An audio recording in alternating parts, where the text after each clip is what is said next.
Okay, welcome everybody.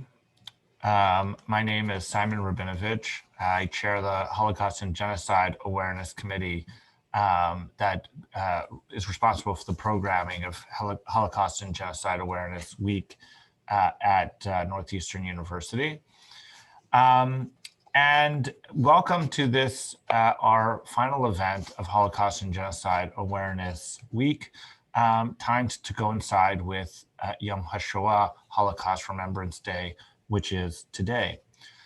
Since the beginning of Northeastern's programming in Holocaust awareness, which began in the 1970s, giving survivors of the Holocaust a voice and a role in Holocaust education has been central to our programming. Informal meetings with survivors, between survivors and students, evolved into more formal presentations that consistently found the most interest among students of all of the Holocaust awareness programming. And students were consistently eager to hear from survivors about their experiences and connect with them. This became a more, like I said, a more formal set of presentations that began to be recorded in video and audio in 1993. And in 1998, the Survivor Lecture Series was named in honor of Philip Backstrom, Philip N. Backstrom Jr., who went by Phil, who taught European history at Northeastern from 1958 to 1995, and had been instrumental in founding the Holocaust Awareness Committee. Professor Backstrom passed away in 2015, and we continue to honor his contributions to the university and to Holocaust awareness on campus. In the nearly 3 decades since the Holocaust Awareness Committee began recording survivor talks, it's in the process created an archive of survivor testimony from survivors living in the Boston area and in New England. That's a resource in its own right for people wanting to learn more about the Holocaust directly from those affected by it and who experienced it. And we've been very fortunate that in recent years, this archive has been organized. It has become searchable. It includes transcriptions because of the hard work of one of our librarians, Deborah Mandel, who's also a member of the Holocaust and Genocide Awareness Committee and the Jewish Studies Committee, and as well as a student, Jesse Sigler, a student in Jewish Studies, who worked prodigiously for over a year in making this archive more user-friendly. And I believe Gabby put a link to that archive in the chat for people who want to go back and see more testimony and see the history of Holocaust survivor testimony at Northeastern. So this year we are very sorry that we can't do this in person, but we are still delighted to be able to do it.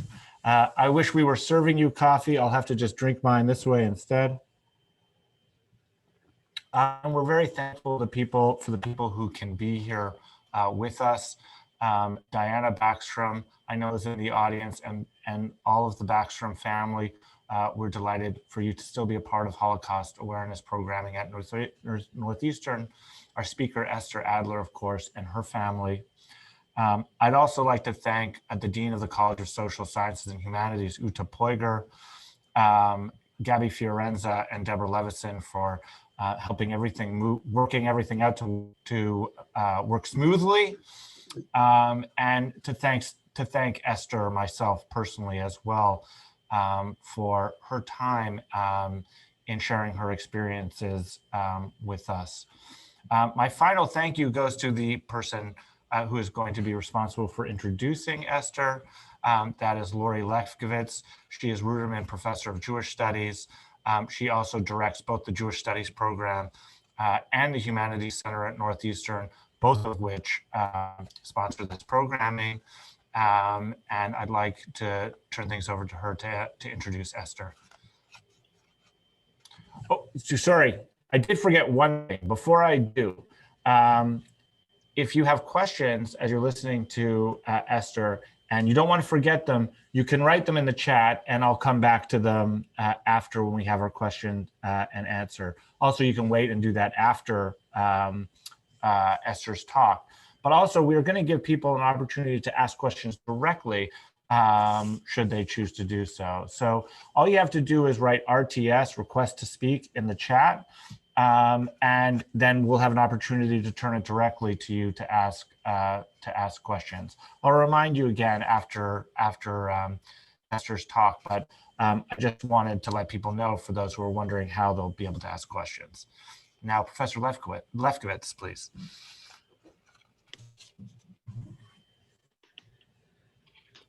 Thank you, Professor Rabinovich, for your introduction and for your extraordinary leadership in creating the meaningful and successful events of this week.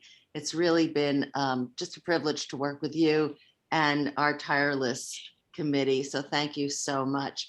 And I also want to echo your thanks to this audience, the substantial audience, for being here and for participating in the events of Holocaust and Genocide Awareness Week.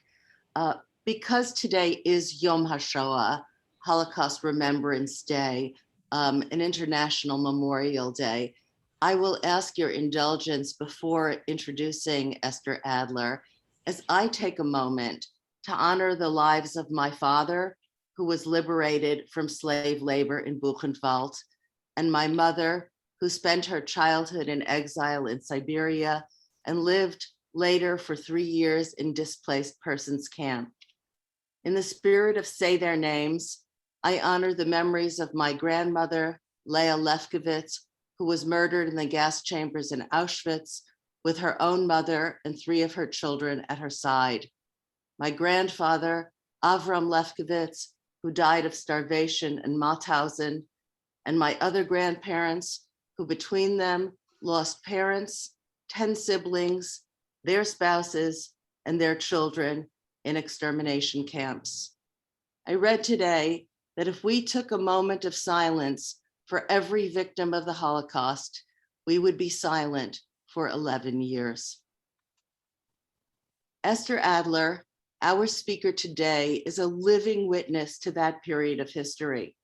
Her life was profoundly impacted by the events of the Holocaust, and her story of escape from Germany includes formative years of her life when she was younger than many of the students in today's audience and made her way in the world, separated from her parents and her brothers. Students, I ask you to imagine yourselves. Esther Adler was born to Polish parents living in Germany, where she experienced the events of Kristallnacht and fled to Palestine. Hers is a story of sorrows, resilience, and affirmation of life. Ultimately, life took Esther Adler to Long Island, New York, where she became an exemplary educator and lifelong writer. I recently had the privilege of reading the manuscript of Adler's newest collection, Poems of Sorrow, Solace, and Spirituality, about which I wrote that even the sorrow is mediated by the sensibility of a teacher who asks a litany of questions. Where can we go? Has the clock struck for us? She is a teacher who sees the, quote, sparkle and beauty of the crystals of Kristallnacht, whose memories of loss, exile, and dislocation are transformed into injunctions to remember and commitments to rise to transcendent spiritual heights. Collected on the occasion of Esther Adler's recent 97th birthday, the poems testify to a long life well lived. Esther Adler is passionate about the land of Israel, her family, Judaism, language, and words.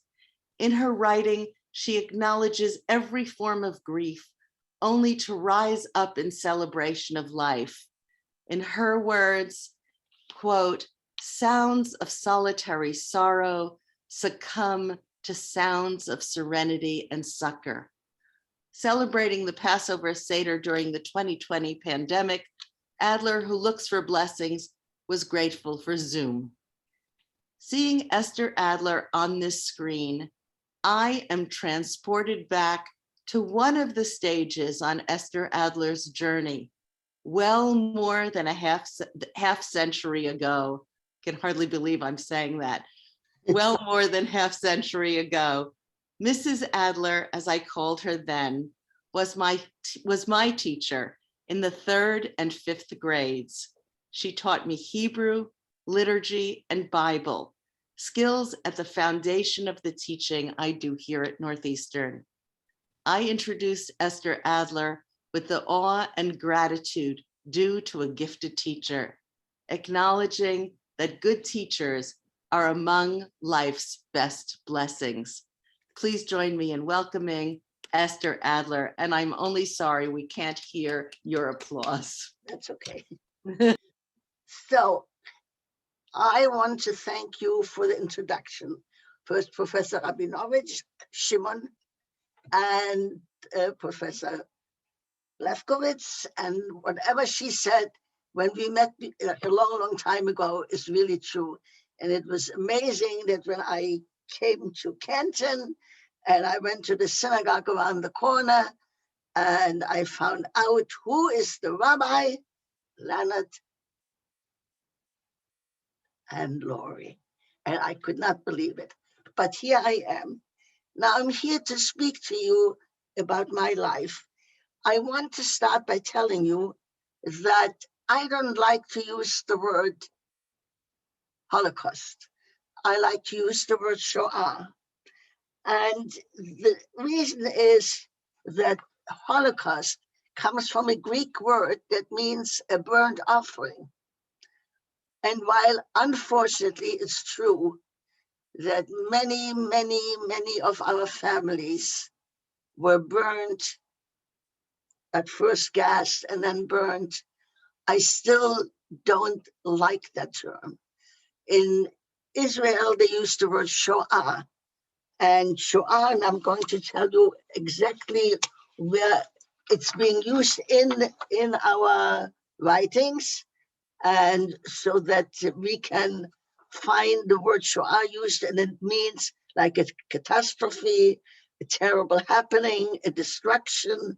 And you can find it in Isaiah 10:3, in Job 3:33, Psalms 35:8, and other biblical sources. And I must tell you that in Germany, they use the word Shoah much more than they use the word Holocaust.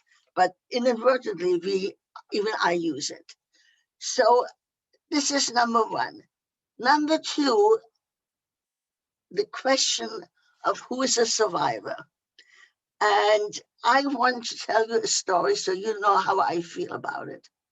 When I stopped teaching in Sayasit and I went to become on the staff of the Jewish National Fund, Keren Kayemet L'Yisrael, an organization that's over 100 years old and provided funds to buy land and plant trees in Israel. And that was like in 1981 that I started to work there. The first Yom HaShoah that we approached, my boss said to me, Esther, I want you to lead the Yom HaShoah events. So there were about 60 people in the building where we worked. And I looked at him. I said, how can I?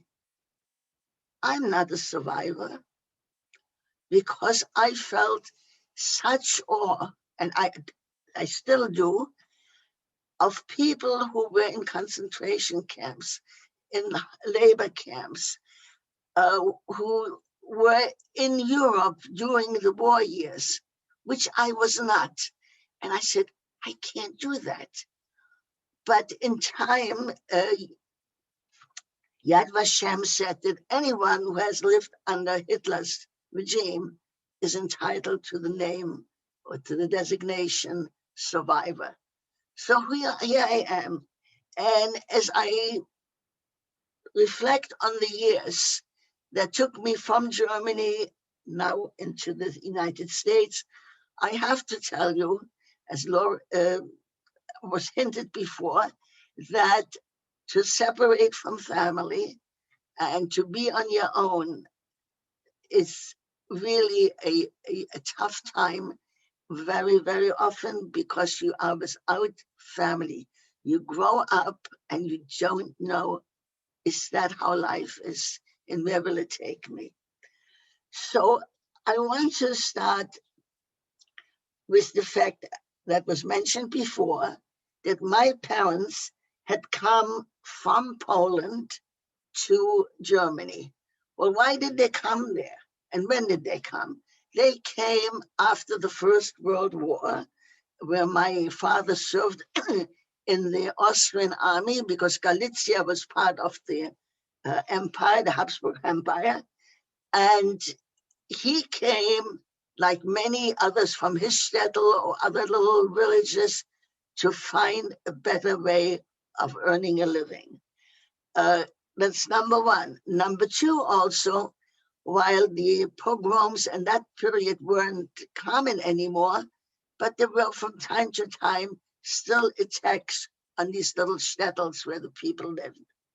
So he came with my mother in 1919, I believe, and they settled in the city of, that was then called Breslau.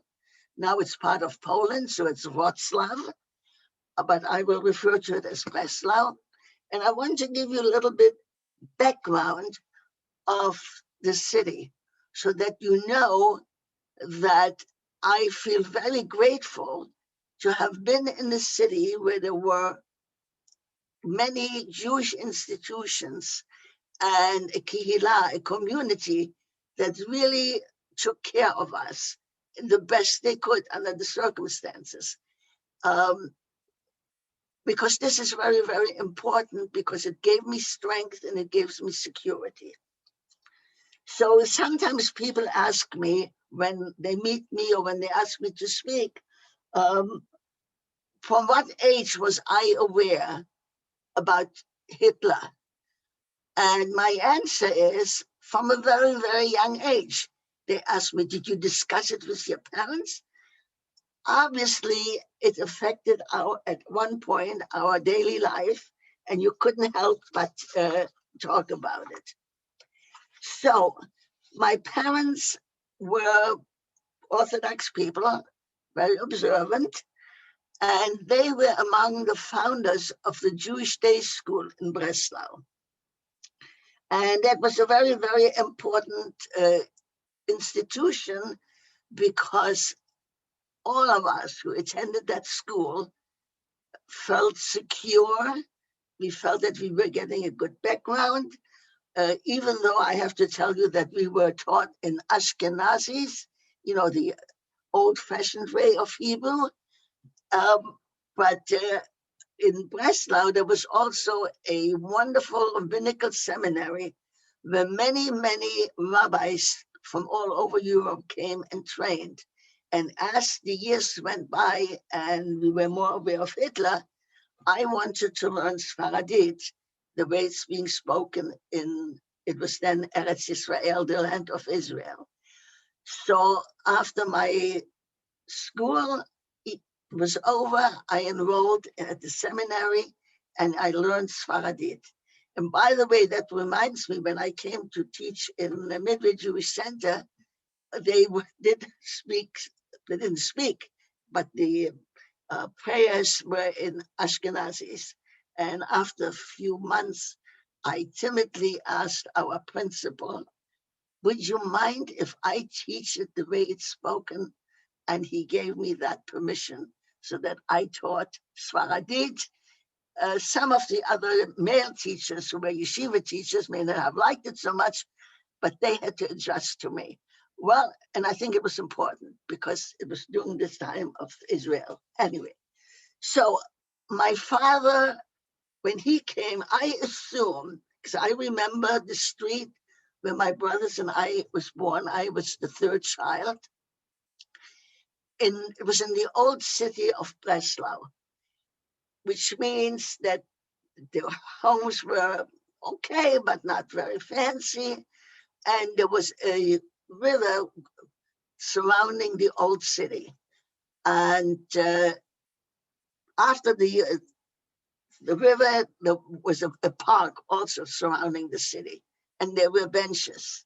And I will tell you later why this is important. So my father came, and he already had some other buddies from his little shtetl. And how did they make a living?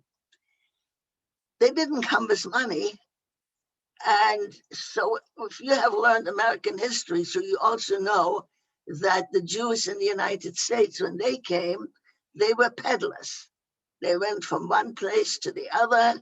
Macy's, Gimbel's, A&S, some of these stores are not in existence anymore. That's how they started out. So exactly, I can describe to you, and you will see later on why it's important that you know it.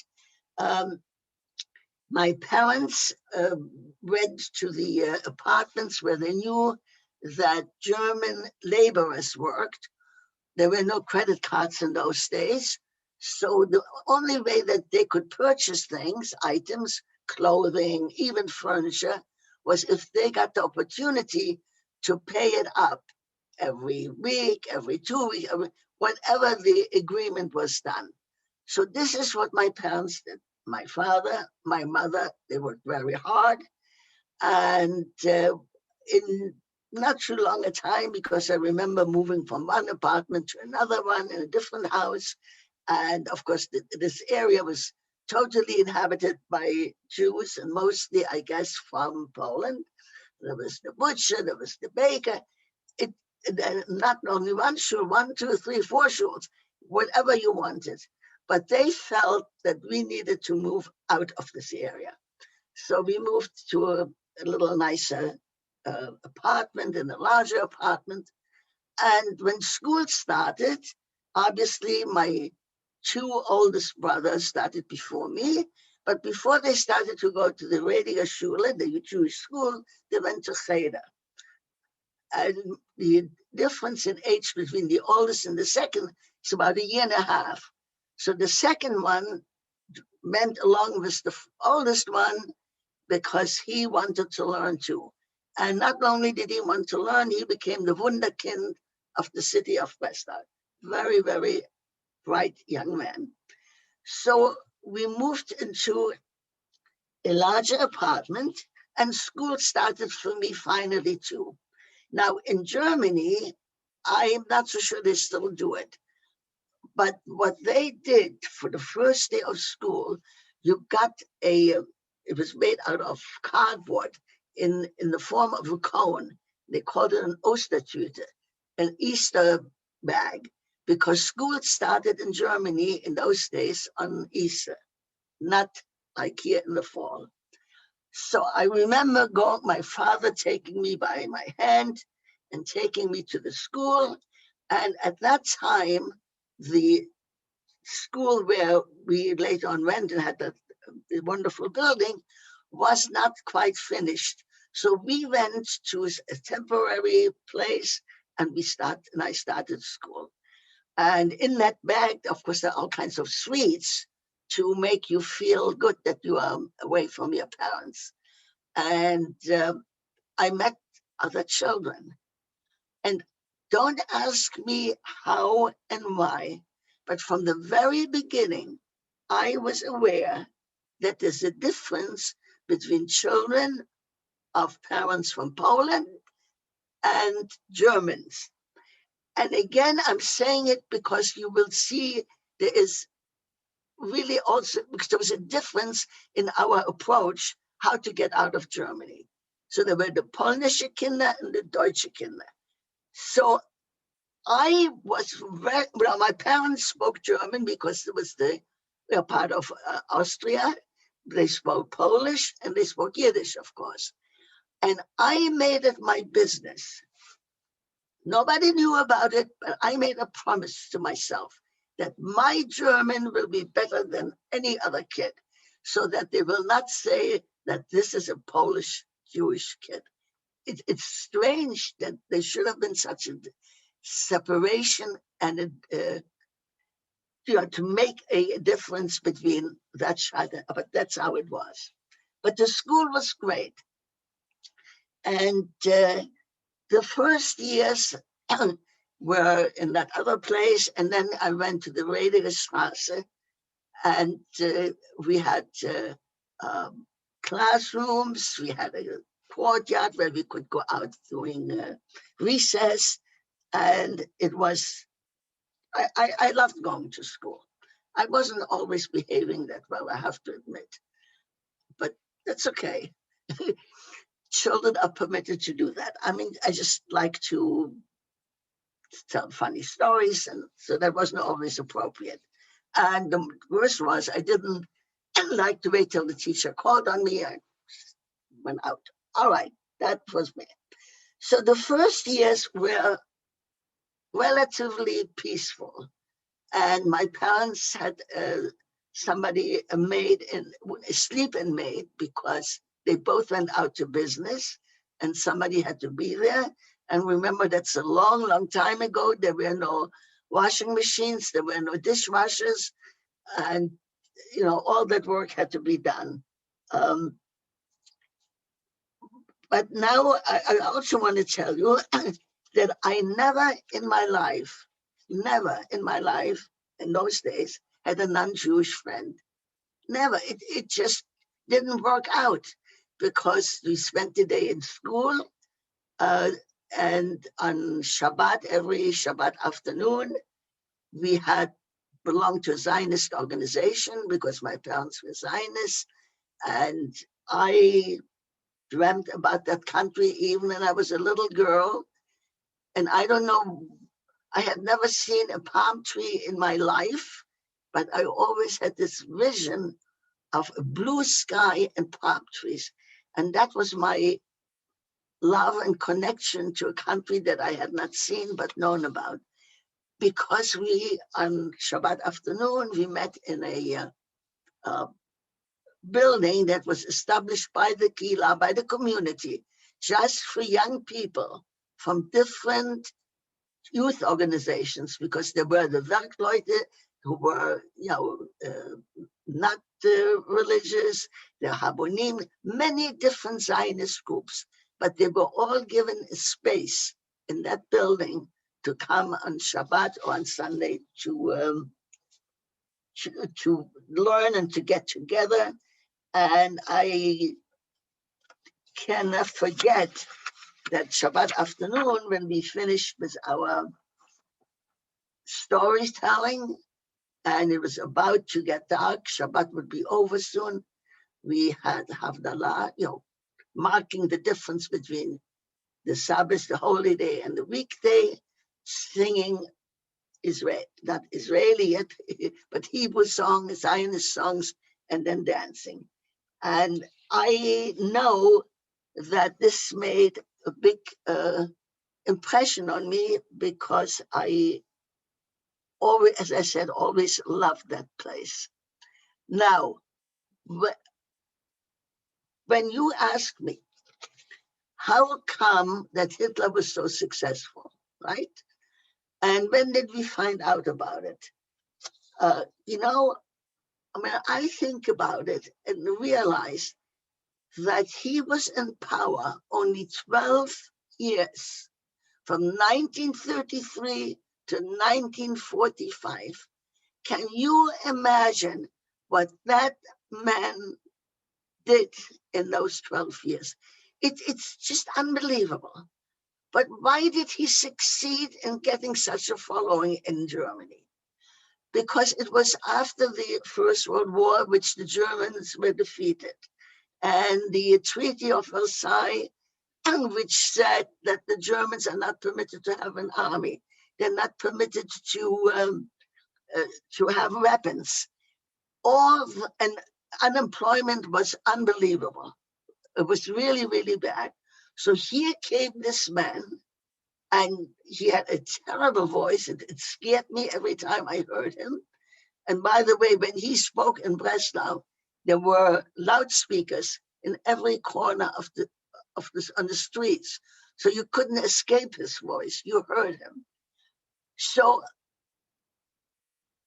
we were aware of him, but in the beginning, it didn't mean that much. We didn't like it. We put on the BBC, shortwave radio, which we weren't supposed to have done, but we did it. We realized that it might get worse, but it didn't get worse yet. But as I said to you, we were actually Polish citizens.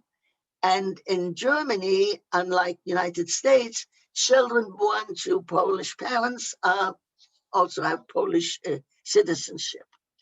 So we got a notification from the German government that we cannot stay in Germany anymore because of the Ausweisung. However, it was rescinded or extended, and we kept on living there. The Nuremberg laws was the first time that we were affected in many, many ways.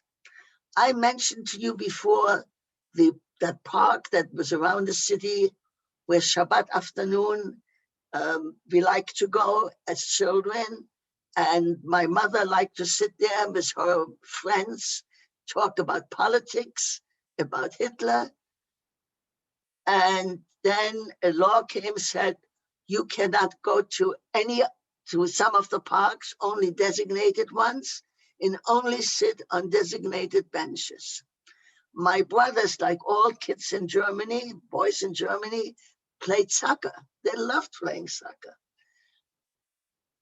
When Hitler came to power, they said, hey, the German kids, hey, Jew kids, you want to play soccer? They didn't know to say yes or to say no. If they would say yes, they knew that they would be defeated and beaten. If they would have said no, they would have been even more beaten. So it started to be much, much more affecting us as children. Luckily, I was the only one in the family who did not look Jewish. I had not very blonde hair, but blonde hair, blue-green eyes. And so whenever I walked on the street, nothing happened to me. When my brothers did, they were attacked. When I walked with my little brother, he's 4 years younger, and they started to beat him up, I ran after them. I just couldn't see that he should get beaten up. It didn't help me much, but it made me feel better that I could do something. I must admit that the Nazis had a wonderful way of marching to the streets and the music.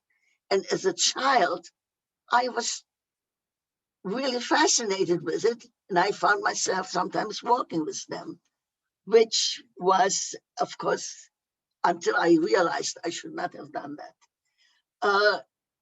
The Nuremberg laws in 1935 affected every Jewish person. Professionals could not have, if it was a doctor or lawyer, dentist, could not have any German clients. The stores, all of a sudden there were signs which said, Aryans don't buy here, Jews, or Jews go to Palestine, go to Palestine. And it was increasingly harder and harder to make a living, obviously. How did it affect the children? We were not permitted to go to the movies. All the Jewish actors and performers, of course, were also without it, without a profession. However, again, I'm bringing in the Jewish community, and I know that it happened in Berlin too, because I was there some years later. They founded a theater for the Jewish performers who could not perform for non-Jews anymore. We, and I will say now, my parents and our families we were starting to think of getting out of Germany, immigration. The point also came that they said any Christian maid, Aryan maid, that's the term they use, could not, under 45, could not work for Jewish people anymore. So instead of having a full-time, we had a part-time, and you might think so big deal, but it was a big deal because I told you before, the modern equipment that we have now were not there, and the laundry had to be washed, and the house had to be cleaned, and it was hard for my mother to do all that. And then came the point where people, did not want to see my mother or my father to come to collect the money that was outstanding. Why not? They didn't. Some said we were forced to join the Nazi party, or some really wanted to join the Nazi party. So at the age of 12, I got a job every Sunday, and it had to be in the afternoon because in the Jewish school, we did not go to school on Shabbat. In those days, we went to school 6 days a week. So we Sunday morning made up for that. So Sunday afternoon, I would go with my mother wherever she knew that she had clients, customers. She would tell me which doorbell to ring, and I would go, and most of them opened the door. Most of them gave me money that they owed, and I noted it in their little booklet. And this went on until I would say not quite 38, that they still, those who were willing, paid me for my parents. So obviously, when people ask me, were you aware of what was going on? Of course I was aware, because the income of Jewish people became smaller and smaller. Now, speaking about leaving Germany, we did a great deal. I always said, I want to go to Eretz Israel, the land of Israel. That was my goal. My parents were Zionists as well. But now I have to give you another part of history, because Palestine at that time was a British mandate. In 1917, in England, the mandate was decided that this place will be given as a home for Jews to settle, not a homeland, but a home. So that in fact, the British were responsible for immigration to this country. So they were not very friendly, I shouldn't use that word. They were aware that if they would let too many Jewish people in, the Arabs living there were protesting. And so from time to time, they issued what they called a white paper, which restricted the immigration to Palestine. My parents had relatives in the United States. Oh, I also want to tell you, go back a little bit, that I visited my family in Poland. Other than that, I would not have known them, because my father and my mother, they took the trips, but we did not. And from the time on after the Nuremberg laws, we were not permitted to slaughter kosher animals. So in order for us to get some meat, my father would take a trip to Poland and bring kosher meat back. So that was our tradition in those days. So but they also had some relatives in the United States. And when I heard that, I said, I'm not going to the United States. I'm going to Israel, to the land of Israel. That's where I want to go, and that's where I'm going to be. Well, that was a discussion between us. In the meantime, we heard that there was the American consul in Breslau was not disinclined to get some extra money. So the word spread that if you bribe him, he will issue one person a visitor's visa. And we knew that if anybody should leave the country, it had to be my father. So this was arranged. But before that happened, the date was November 2nd. One afternoon, my girlfriend, of course a Jewish girlfriend, but her father was the liaison between the Jewish community and the Gestapo. And she came and she said, Esther, tell your parents to leave the apartment. I said, why? What's going on?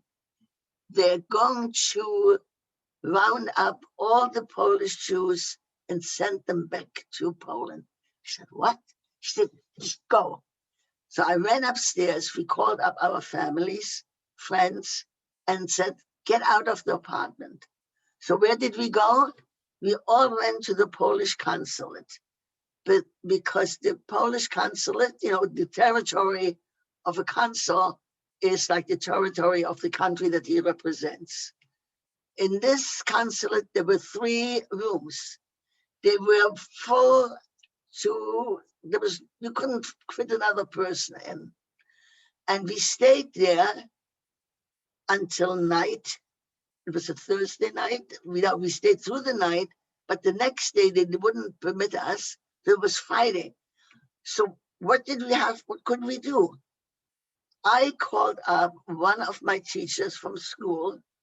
While he was Jewish, they were German Jews. And after all, they were going after the Polish Jews. So we went and I asked, could I come and stay with them for one night? And they said, yes. And I said, can I bring my 2 cousins with me? And they said, yes. So that was the first time in my young life that I did not spend a Friday night, a Shabbat, with my family, with my parents, lighting candles. They were Jewish, but they were not traditional. The next day we went back to the consulate again until finally on Sunday, we decided to go back to our apartment. When we came back to the apartment, we had messages from the Jewish community that while many Jews who were on the trains to Poland were let into the country, at one point the Polish government decided enough and sent those trains back into Germany. And we were told that these people have not eaten for over 2 days. Bring some food and drink to the train station. So we started making sandwiches and we had canisters, filled them with coffee, and I was sent to go to the train. And I have to tell you that every Jewish family had the same idea. Adults did not go to the station, but they sent us children to be there, hoping at least, that the Nazis would not attack us. And so it was. We came to the station, we saw them standing here, standing there, but they let us be. When the train came, the people opened the windows, we gave them the food and the drink that we had, and we went back again. Now, this was on October 28th.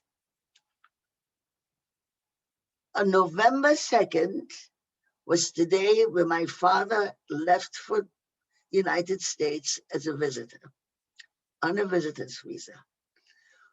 We went to the train station and I cried so much.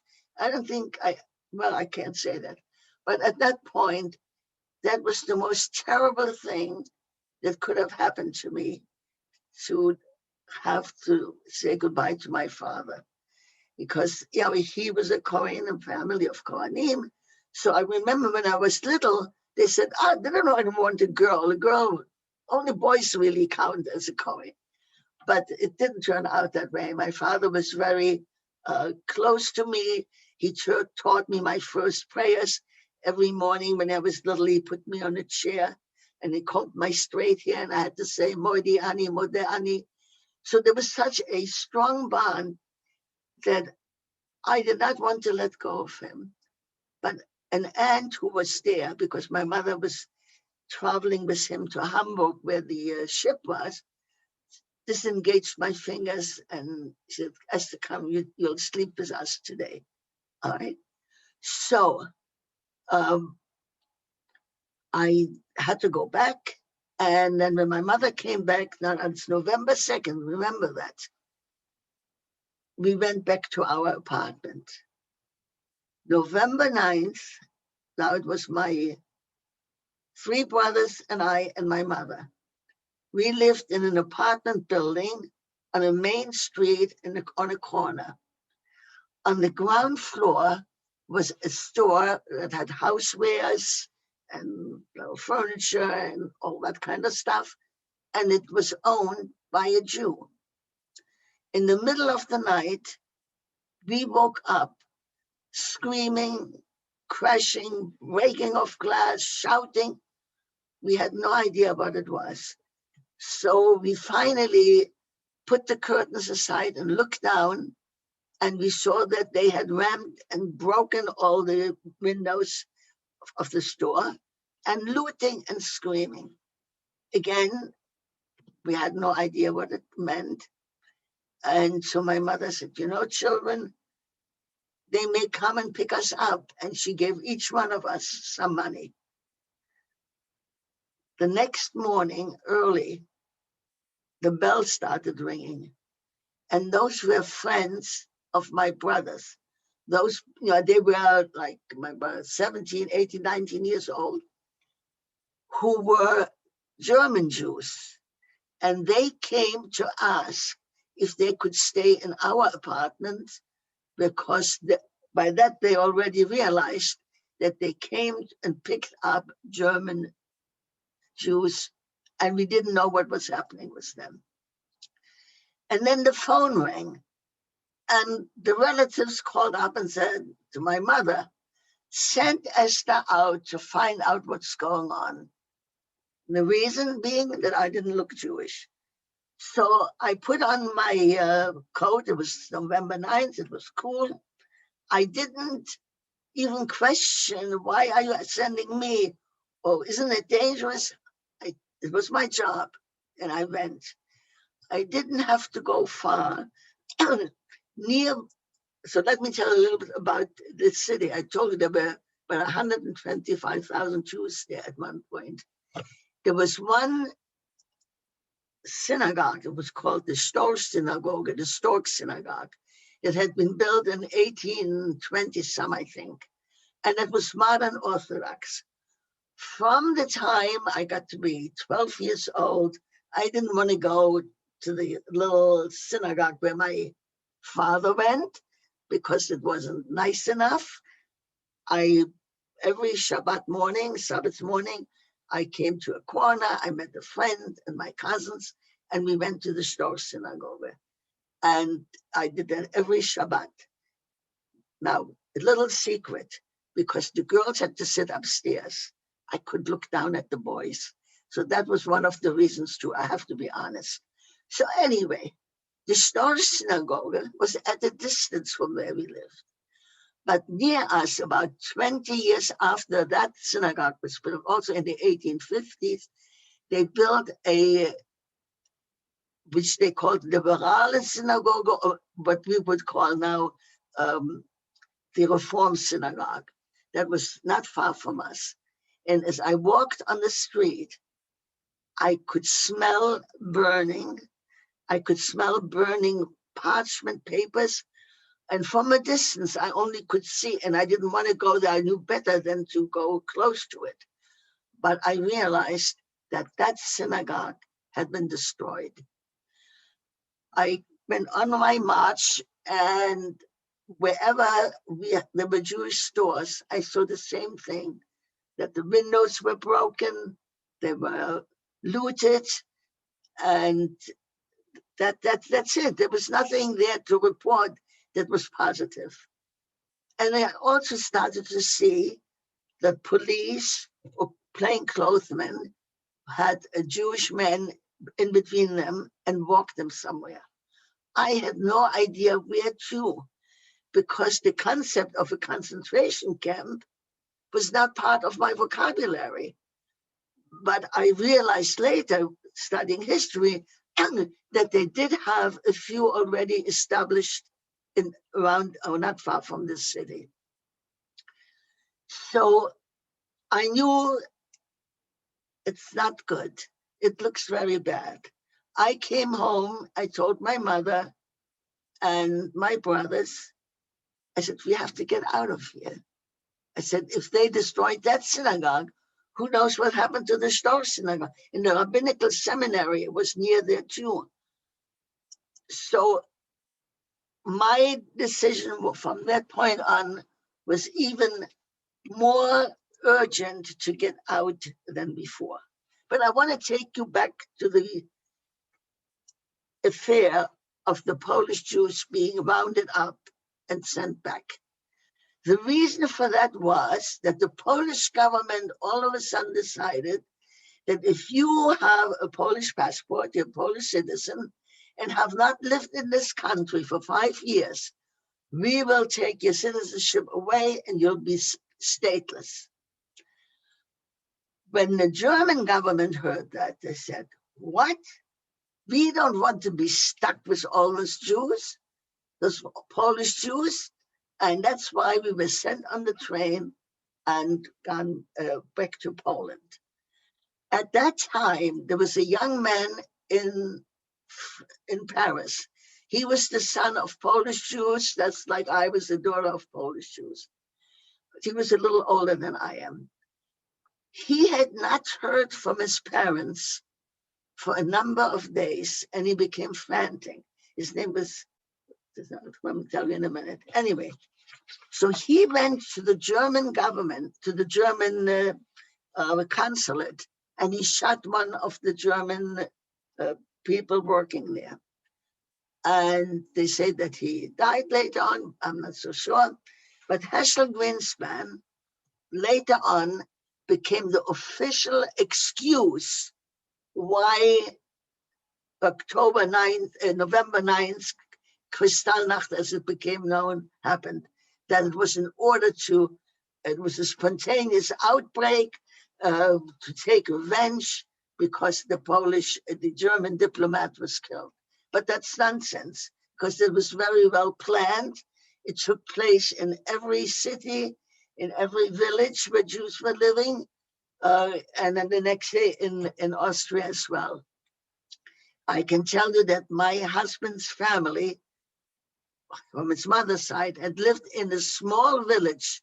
They were the only Jewish family for 300 years. And would you believe it?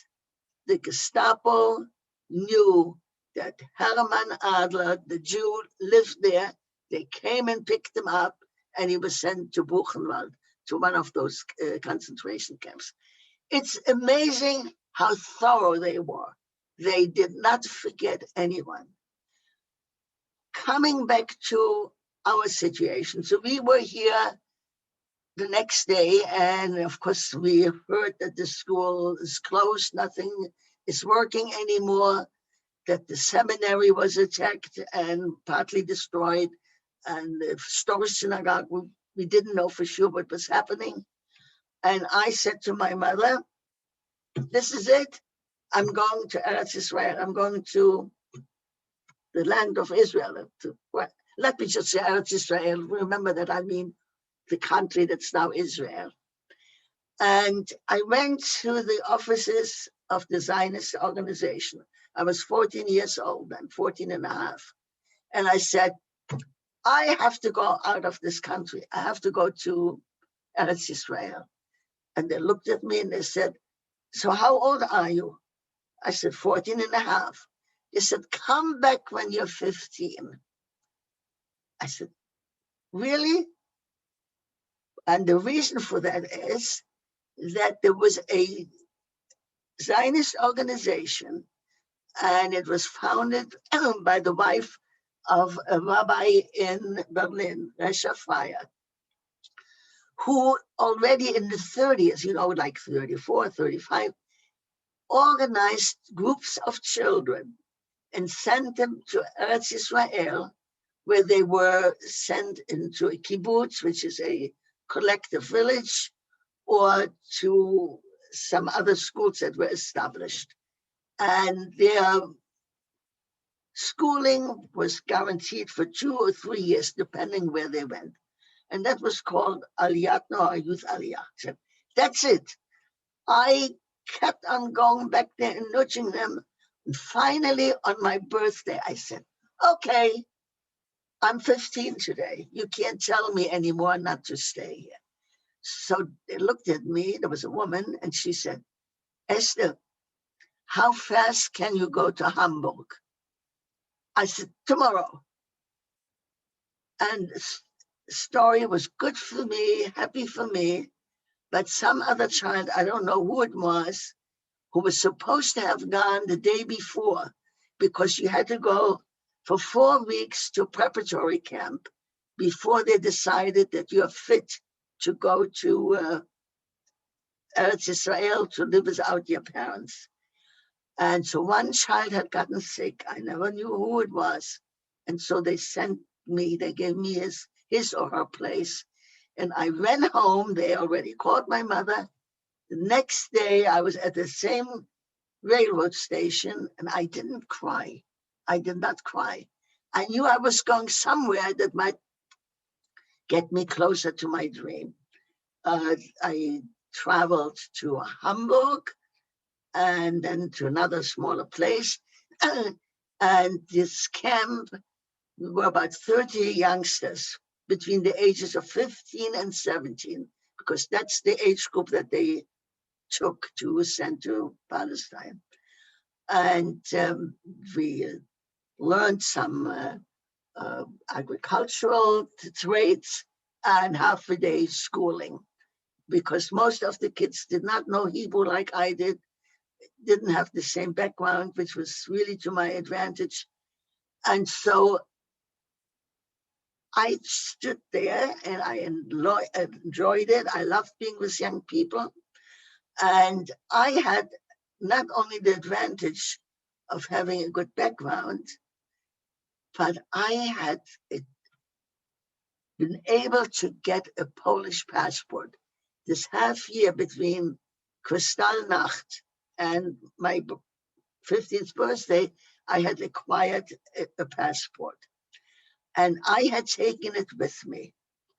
The last weekend that we were in this camp, the people from Berlin came, the big shots.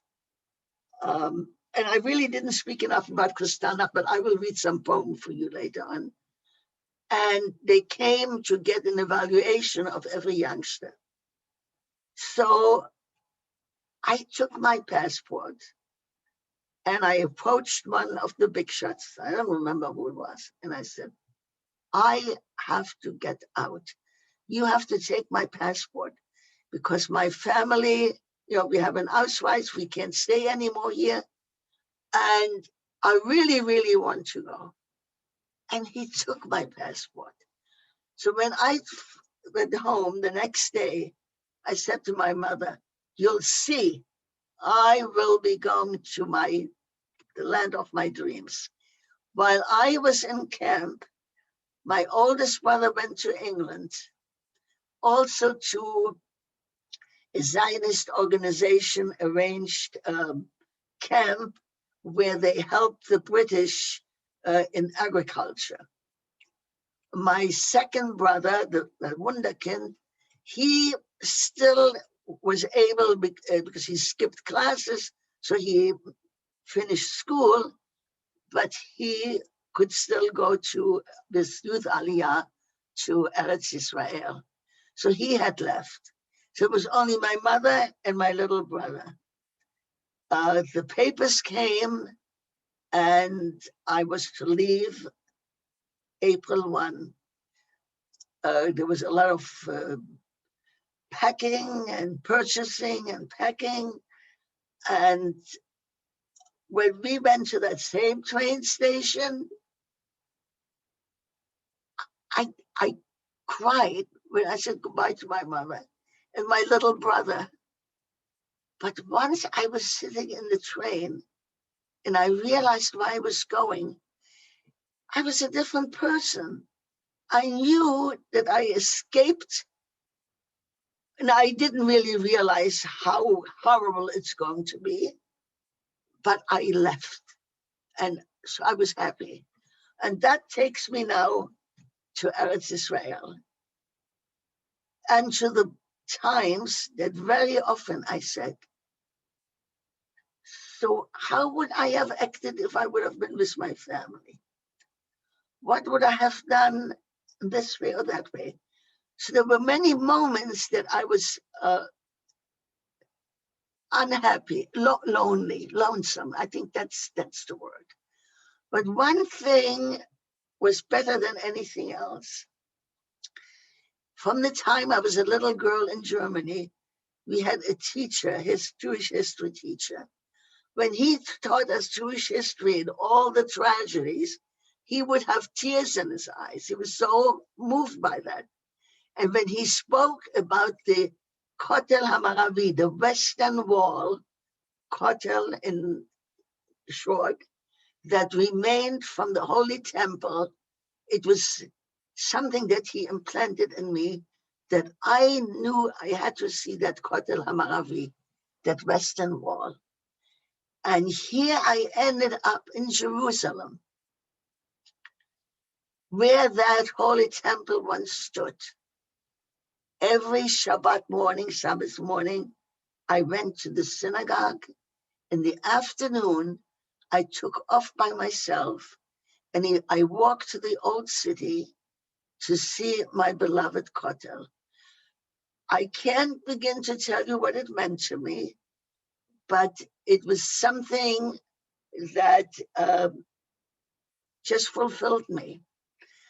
The children that I was in, this was a girls' school, a religious girls' school, and some of you may have heard of the Bible scholar Nechama Leibowitz. She was my teacher there. That was before she became very famous.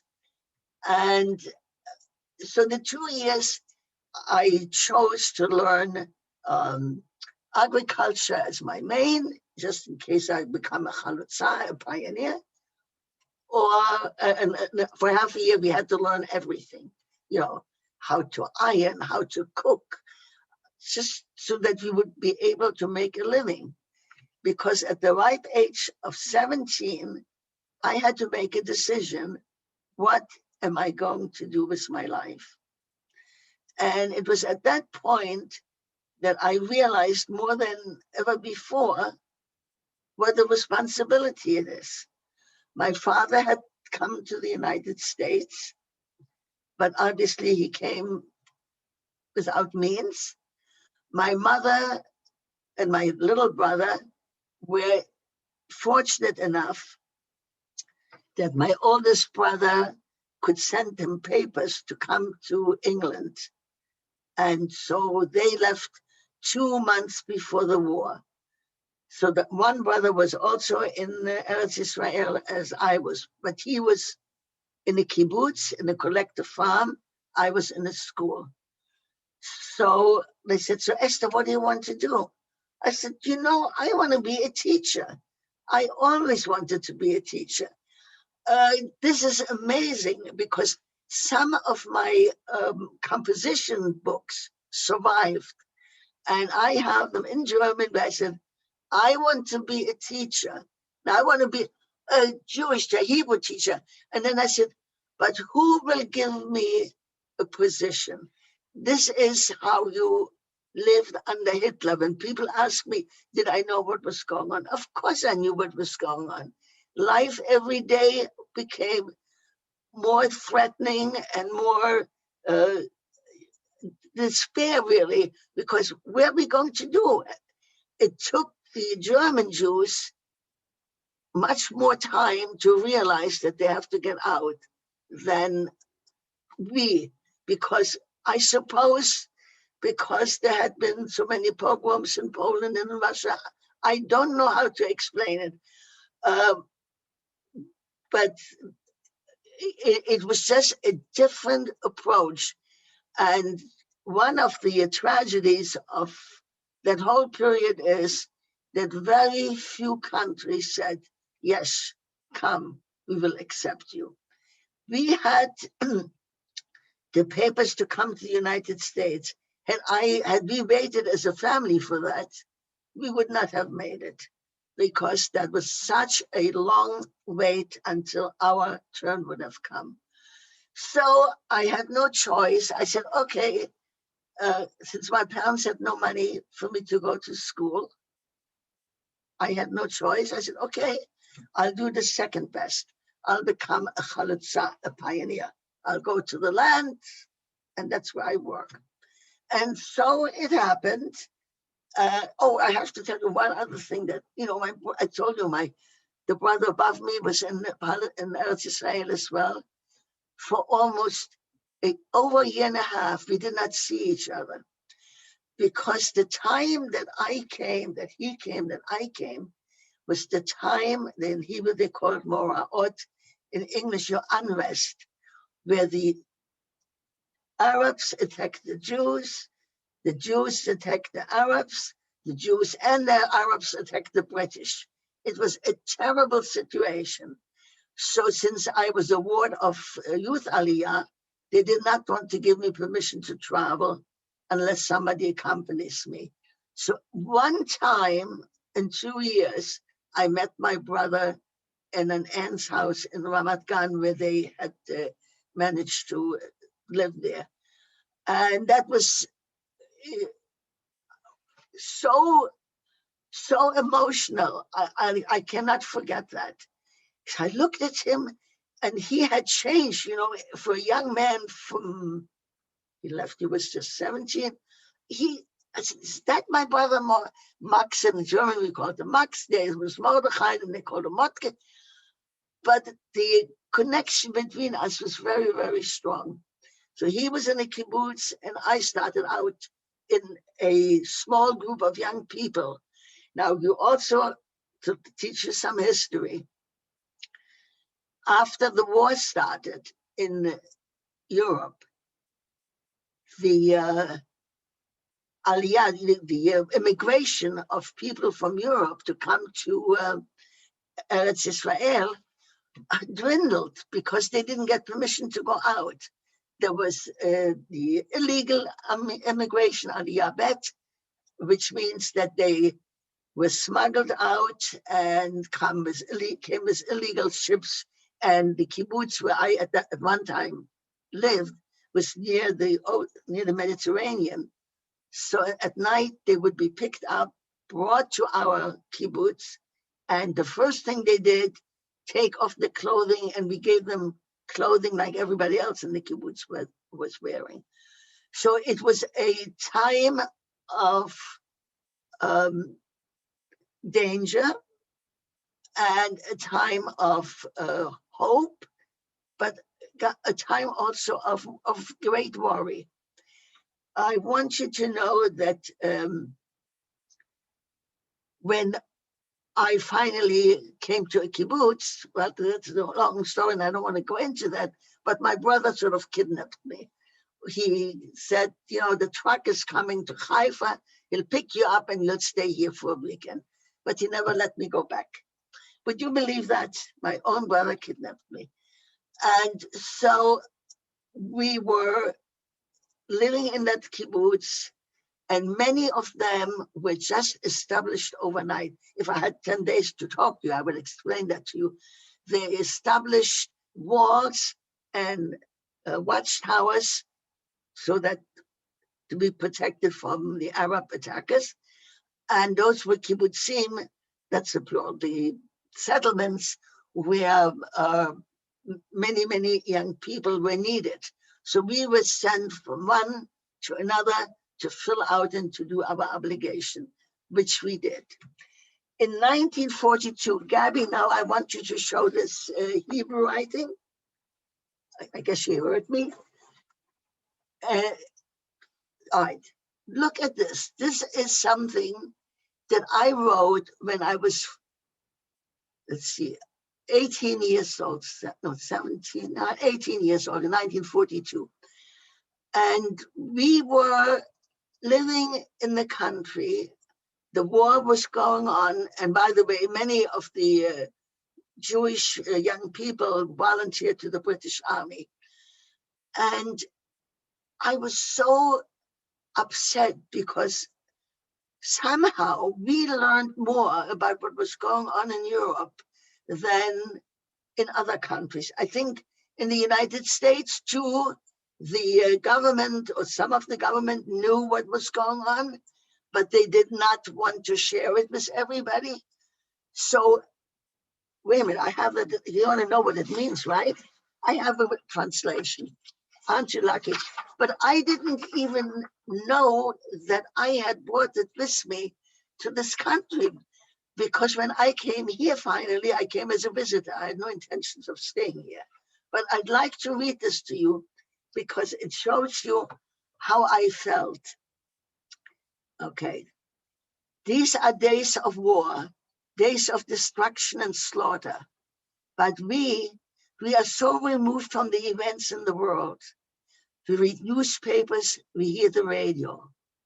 In Europe, Jews are annihilated by the thousands.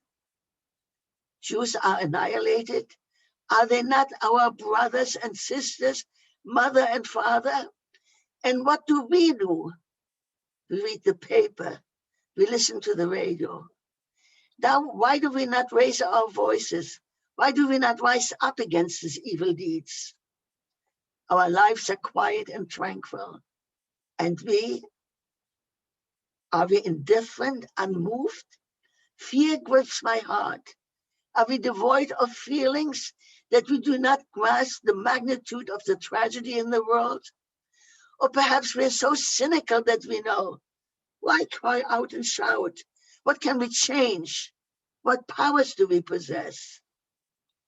It might be so, but I do want us to cry out. I want us to express our pain. We should gather filled with sorrow and strength, filled with hatred and courage.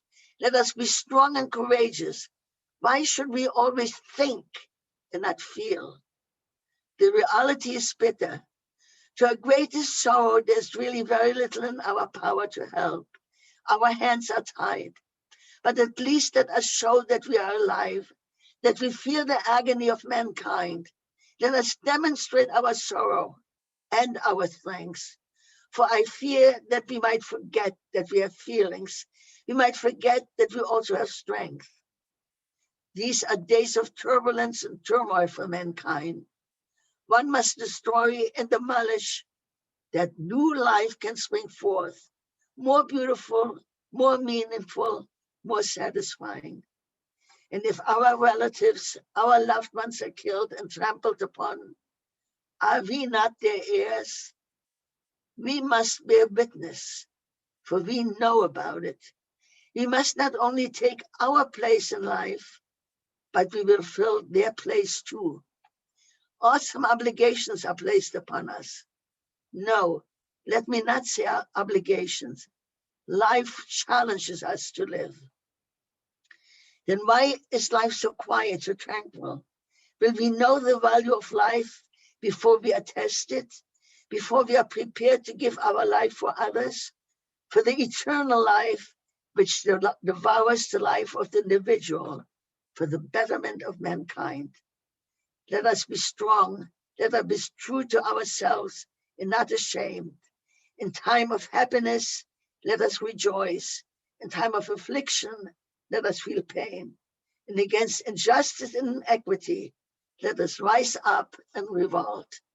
So as a 18-year-old, I guess 17, 18-year-old, I wrote these words.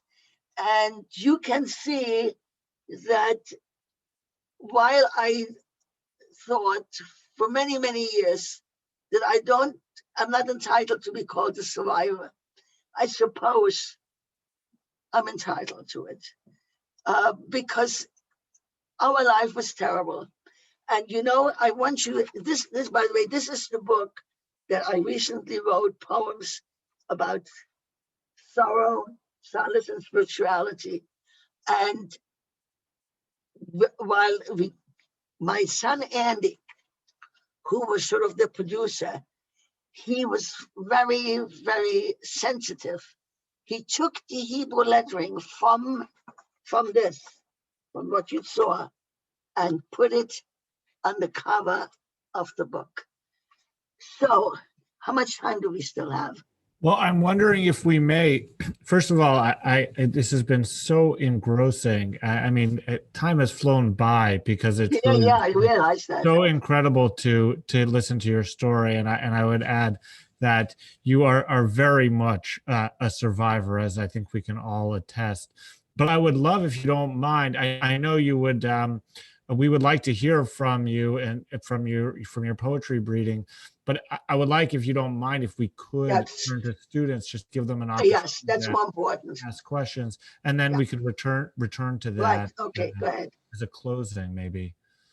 Well, so thank you so much, and finishing with that letter and your anguish from afar is, and because you had that personal connection, right, and you had seen it yourself, the danger, is really I think an ideal place to open this up, and to questions. And I would invite students now to both, or not just students, to anybody attending, to either add something to the chat, and I can ask it, or if you like, and I think it would be wonderful to write RTS in the chat, and you can address your question directly to Mrs. Adler. Okay, so let's go. Any questions? I guess I mesmerized them there. Well, we experience this in our teaching as well. It sometimes will take a minute. It's hard to be the first one, so it'll sometimes take a minute for someone to have the courage. Okay. And so we have a question from Morgan Knight. Hi, so my name's Morgan. I'm here with my mother, Yvette, and we're absolutely honored to hear you speak today. So thank you so much for coming and for telling your story. We are both the descendants of Holocaust survivors, my mother's parents, and as someone who plans to make remembrance my life's work, how do you think that as someone in their 20s, we can make kind of your story and the story of other survivors a part of our day-to-day and a part of our conversations? It's difficult. Because if you're asking me, I mean, I have so much more to tell. Did we talk a lot with my children? We didn't. In the school that I taught, it took a long time before an awareness of the Shoah was taught. And I remember the reason why it was that the principal said to me one day, Mrs. Adler, you're now the drama director. I said, what, drama?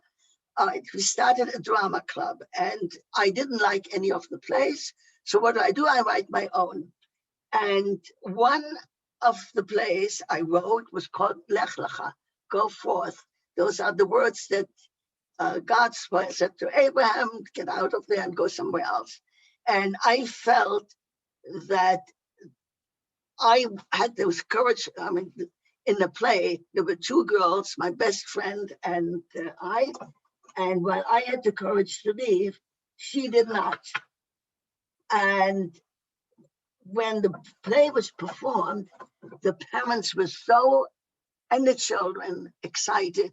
And they wanted to know what happened to the other girl. And I didn't want to tell them. And they kept on asking me. And finally, I had to promise them to write a sequel. And that summer was terrible for me because I cried more than I could write. So I couldn't get myself to write that my best friend did not make it. So I wrote the second, this was Lech Lecha, and I wrote another one, and I called it Me'afela le'or gadol, from darkness to great light.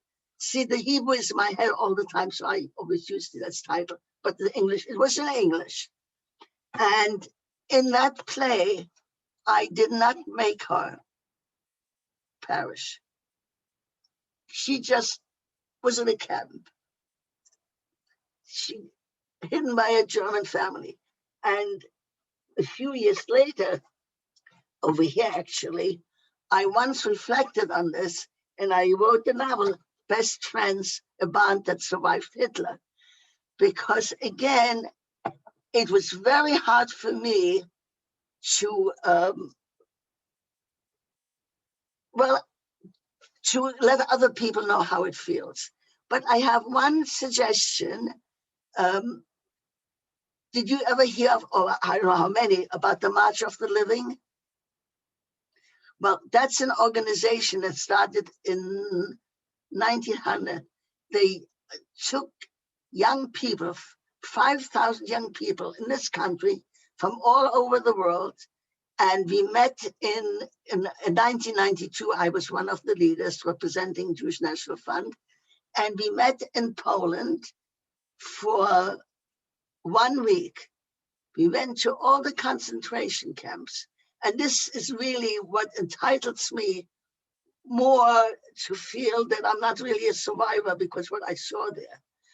But it also gave me food for poetry, which I have written. So there again,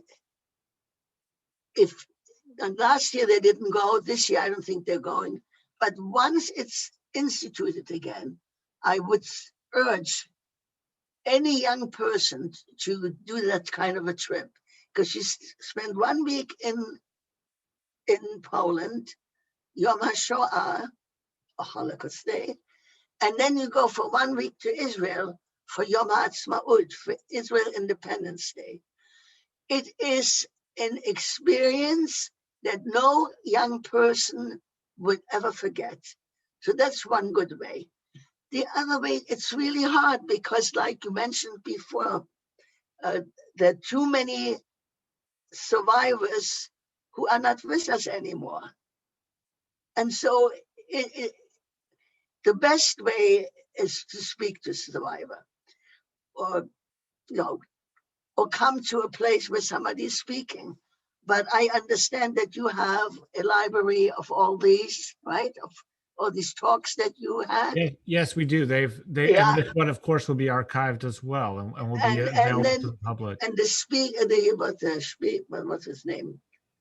Who also sent people to have us interviewed, but just one-to-one. So there are, and I want to tell you, go to the Holocaust Museum in Washington when things are normal again, so that you can find things there too. And as a matter of fact, I donated many of my papers to Washington, D.C., to the museum, because they were interested in my father's papers, my papers. And so there are archives, but on a daily basis, it's really hard to say, how do I tell my children? I didn't talk that much about, I talked to my children more about Israel than I talked about my period in Germany. And I want you to know that in this book, poetry book, there is a picture. Can you see it? Mm-hmm. Yep. That's part of my family in Poland, and I'm there, over there, I'm standing. And that's my wunderkind brother, that's my little brother, and I'm standing right behind him. Not one of them survived, not one person. And this is not the entire family. I also can tell you, if you don't know that people from these little towns and villages who survived, some of them wrote a book they called a Yisko book, a book of remembrance. And the original ones were written in Yiddish and in Hebrew. And when my father passed away, my oldest brother got it. That's how it is, the oldest brother. Some years ago, when I lived in Florida, I said, certain somebody must have translated it, because I wanted my children to have it. And I did some research, And I found out for $50, I can get that Yizkor book. And if you don't have it in your library, do you? For the Yizkor book for Breslov or No. That's from any shtetl. It doesn't matter. Any shtetl. It's from the Polish survivors who wrote them. But you would have to ask in an English translation, because you find out such rich life that they had in Poland. Even if it was a small place, they had the Zionist organization. They had the Jewish National Fund. They had everything. There was the observant ones and the non-observant ones. In 2010, the synagogue that I like to go to, because I like to look at the boys, was rededicated. They rebuilt it. And I was invited to come as a speaker because they knew that I had been there every Shabbat morning. And my kids from Cambridge and my son from New York, the daughter in Oregon, she couldn't come. We went there. And it was amazing when I came there.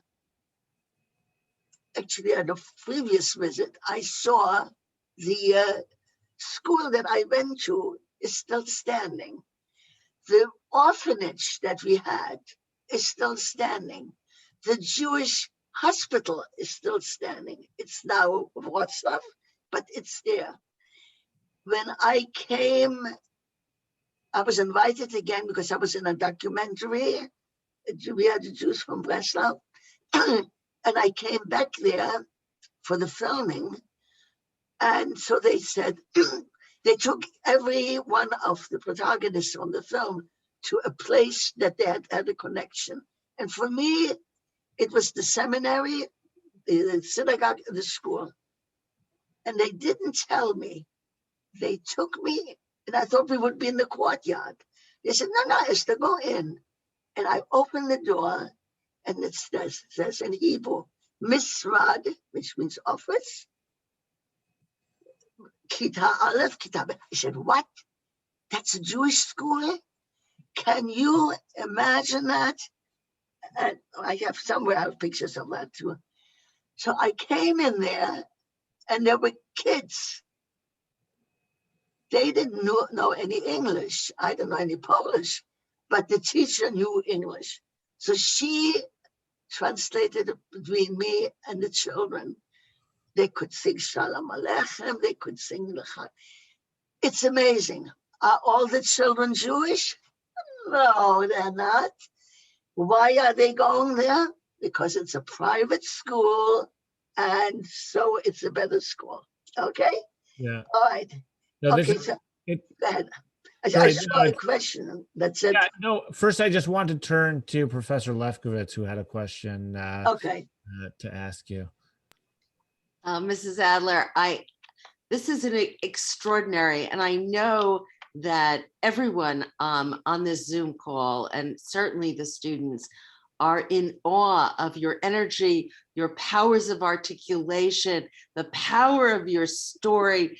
I mean, there is so much here to admire, but I want to say most especially for me, and this is what I want to ask you about, there is a sense of optimism, life affirmation, joyfulness in your whole way of being. And for a woman of 97 years old, I mean, this is really, it's quite remarkable. And reflecting too on my own father, whose losses were absolutely immense, really immense. He was an extraordinarily joyful person. At the same time, we know that that's not true of everybody who survived trauma. And people often their whole lives are, and with lesser traumas, lesser separations, but this kind of devastation when you can't blame people for living under the weight of the suffering that they experienced. And I want to know, I mean, I'm asking this partly as a parent, you know, what if there's something in the way you were raised that you think accounts for your capacity to live independently, to trust that things can be okay, to live into new possibilities, to travel the world, to learn new languages, to just pick yourself up and dust off in order to forge a life for the future? Well, I suppose to some measure, it's my nature, which I can only be grateful for, because that's it. On the other hand, I do feel, even up to today, that there's always something good that it's worthwhile living for. I mean, I don't want to bring politics in here, but the previous 4 years were so painful for me to see that how can a person want to lead a nation like this? How can something like this happen? And I have a poem, but I'm not going to read it here, but it's a very good one. Privately, I can give it to you. Anyway, I don't know. Because, you know, when I came here to Orchard Cove, I live in a retirement community, and they saw in my background that I know Hebrew. They wanted me to teach Yiddish. I said, I don't want to teach Yiddish. I never really spoke it, and I think it sounds more like German. However, I said, I will teach it, I'll call it Jewish culture. And I have been doing it every week until the pandemic. Then somebody said to me, we have a skilled nursing floor here. And they heard this gentleman who is not sure that he can say the Hebrew blessings for the candle lighting, was before Hanukkah. Will you come up? And yes. From that point on, once a week, I went to skilled nursing.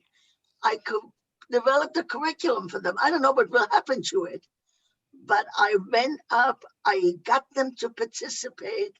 They spoke. I made them write a story. How did I make them write a story?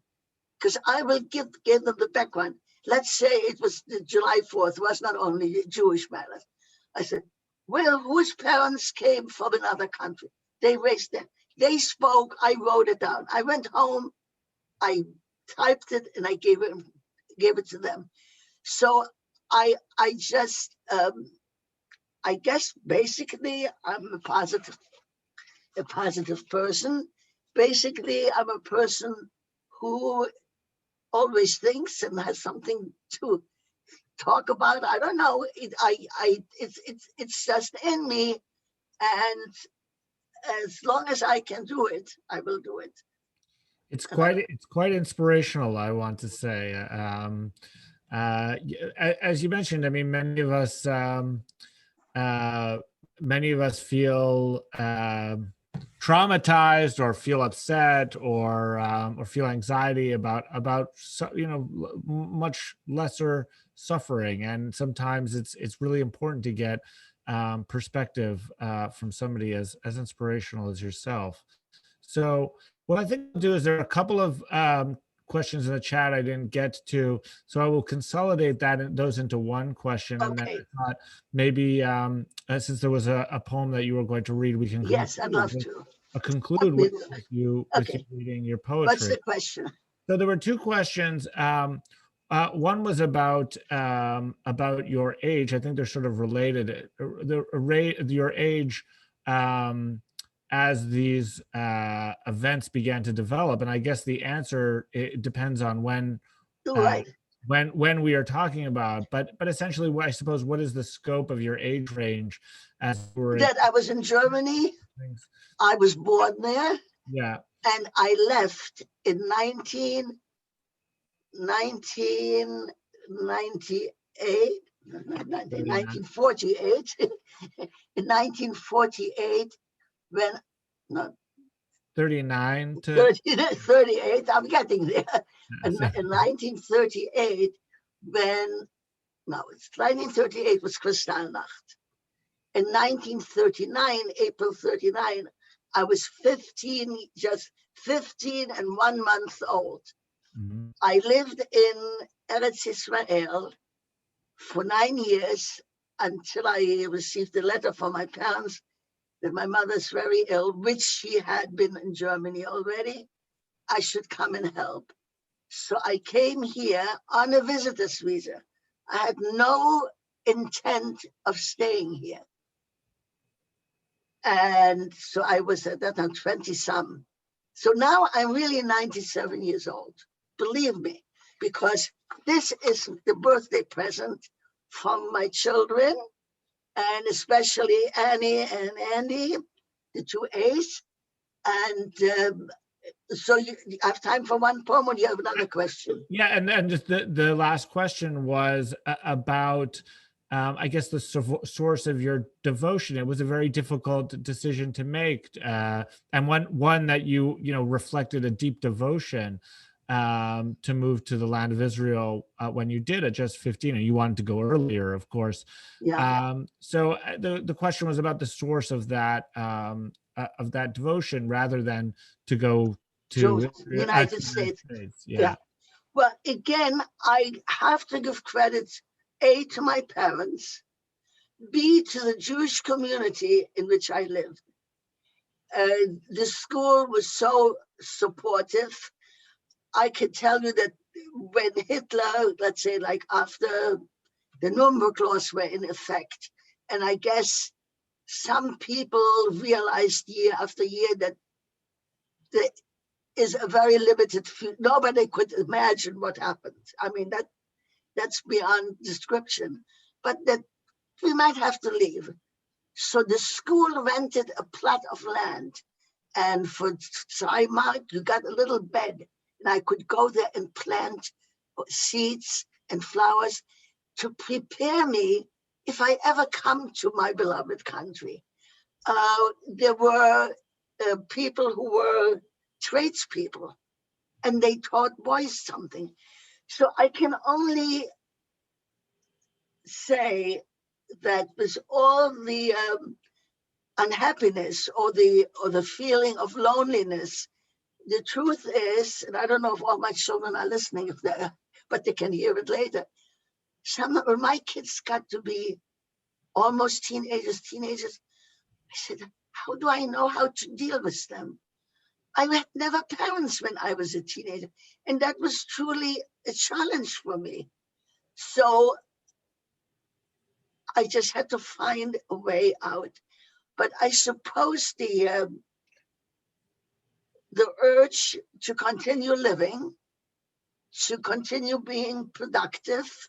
I give you a little secret. Since the pandemic started here, I wrote over 60 poems that were placed on our own TV station about life here, about being able to go to the garbage disposal again, about, you cannot deter spring to see that everything is blooming again. And don't ask me why. This is just, somebody will say something, we're walking around with our masks and you don't really recognize who the people are. And then one lady said like 2 weeks ago, oh, look at that, she now has gray hair too. I said, that's going to be a poem. So I go home and I write a poem. That would be a wonderful segue, actually. I mean, I can't think of a better way for to read a poem. This event than to read a poem. Yeah, but I'm really sorry. I only have time for one. But before I do, I also want to tell you that in the chat there are many comments from students and participants thanking you for this contribution and noting how much they've learned from this experience. So just wanted to know that. Okay, page 35. All right, I will read that to you because this shows you again my emotional attachment. I told you that the Western Wall, in Hebrew it's called a Kotel HaMaravi, the Western Wall. And in short, we say Kotel. Okay, I have to take my glasses off and some nice name. It's called My Kotel. You had been in my dreams, imagination, at another time, another place, so long ago, when at first my eyes beheld your splendor, your ancient stones gazed upon me, giants rising in a narrow, dusty alley, wisps of green moss breaking the pattern of square gray, uneven hewn rocks, epochs of history, carved deeply enfolded before my inner eye. I searched the shapes, contours, majestic, silent rocks, their weathered, sculptured faces unchanged, unmoved, standing firm against stormy winds of history, repulsing waves of enemies, invaders, unyielding in the stoke stands. You have not changed, not aged. You are as when I first beheld your splendor, so long ago. With benevolence, you greet the masses, crowding, pushing, swaying frantically in silent, fervent prayer, foreheads leaning in your cool, comforting stones. Eager hands of young and old place tiny scrolls between your crevices, prayers, promises, notes, and thanks.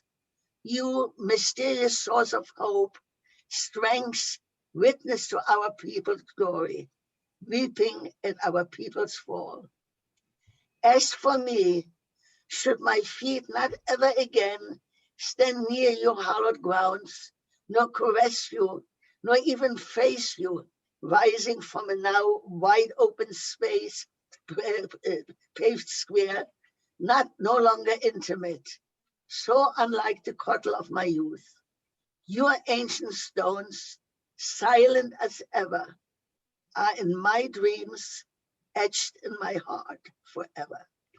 So that poem I wrote when, for many years, when the old city was under the Arab regime, Jews could not go to the old city. You couldn't see the Kotel for 19 years. But we paid often visits, and then we went again. And in the olden days, when I went to school there, and for many years, there were whole houses very close to the Kotel. Once in 1967, and my husband and I happened to be there, we had booked to go there, not knowing what would happen. The old city became ours again. Those old homes were removed, and there's a big, big square. And when I saw it for the first time, I said, that's my Kotel. It didn't look as intimate. Now this I wrote in 2000, and my husband and I were there, and we were ready to go. I said, Esther, stand here. I want to go and pray once more at the Kotel. I said, okay. And while I was standing there, this came into my mind. And I said, this will be a poem. And that's the poem. So why do I have that connection? I don't know. I think the answer is that you're a deeply spiritual person, and as you said, there's something about you. I mean that we're all built different ways, right? Right. And respond to tragedy different ways, and you are a deeply spiritual person, and part of that is that connection to place. Which I know probably many of us share. And I just want to say that this beautiful poem is part of a collection that Yes. you can buy, Yes. and I encourage you to. At Amazon. It's called Poems of Sorrow, Solace, and Spirituality Right. by Esther Adler. You can find it on Amazon, and it's also been dropped in the chat. So I would encourage you to purchase a copy. I know I will, to be able to read these on your own time. If not, Jody will. Yes, my wife Jody. Well, we will share. Well, my wife Jody works at Hebrew Senior Life, and some of the times at Orchard Cove where Esther lives. So they were acquainted with each other beforehand. But I have the ability to, when I buy the copy, I'll make sure that Jody brings it for a signature the next time. Oh, sure. Oh, I found a way of making my signature even to places where I'm not. But I would like it. I'm very inventive. I went with my sister-in-law's help to Staples. And I said, do you have labels that can be put in the book? Because my son in New York is a good salesman. He tells his mother. So I write on it. I mailed them yesterday, and then they can just take it, stick it in here, and there it is. Well, so take note, if you purchase a copy on Amazon, Yeah. you can get it signed in such a way. And hopefully, hopefully again, we'll be able to do this in person. And Yes. we'll all be together, Right. together again in the same room. But I have to tell you, this year, because of your sparkle, we really have lost something by not being together, but we've also gained something by being able to bring many others into the conversation, which Right. I'm thankful for too. So thank you very much. Thank you, You're welcome. everybody, for coming. Thank you, Gabby and Deborah, for your work in arranging this. As Gabby is placing there, the talk will be available. You'll be able to watch it on your own time. And I would encourage all of you also to go to the Holocaust Awareness archives that we maintain at the university, to go through past talks if this has been interesting to you. And thank you, Lori, and thank you especially, Esther, for really for making this Yom HaShoah one that is particularly significant to us and to our Thank you. students. I appreciate it. I thank you for the invitation. And it took a whole year to materialize, but we never give up, right? Right, that's We right. try not to. Yes, that's right. And that is our Try lesson. not. I think that's the last word of wisdom. Try not to. Try to be an optimist. I agree. That Thank you so much. gives you strength. You are welcome. All right. Bye-bye.